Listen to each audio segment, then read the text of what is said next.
hapa majirani, mashule jirani ya msingi wako na changamoto sana kwa sababu tunatumia borehole ya shule, na hivyo basi tunaona ya kwamba tunaanza kuona changamoto ya maji kwa vile tunatumia pia na community, na ningeomba siku ya leo ya kwamba waizani pamoja na gavana wetu aweze kutusaidia. Encourage that if we can be able to get access to more water, the water table here is not very far down, but if you can get the infrastructure component by drilling more boreholes and then using the solar, as you can see jua hapa ni mingi sana, so if we can use solar to be able to power and get access to get communities to embrace farming, especially irrigation farming, it will make a difference. Inanyesha kwa masiku, inakuwa tu siku moja inapita na inakaa kwa muda tena mpaka hata nyasi ile ilikuwa imemea kidogo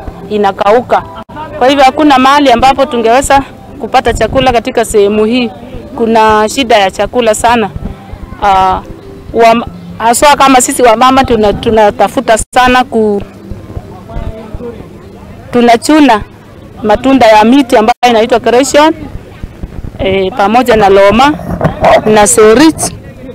Hiyo ndio chakula na chaples. Sasa hiyo ndio chakula ya upande huu ambapo tukienda kuchuna unachamusha kuanzia saa 1 asubuhi mpaka jioni. Ndio ile ukali ambayo iko katika hiyo chakula. Ni chakula lakini ni sumu. Isipoiva vizuri inakuwa ni sumu.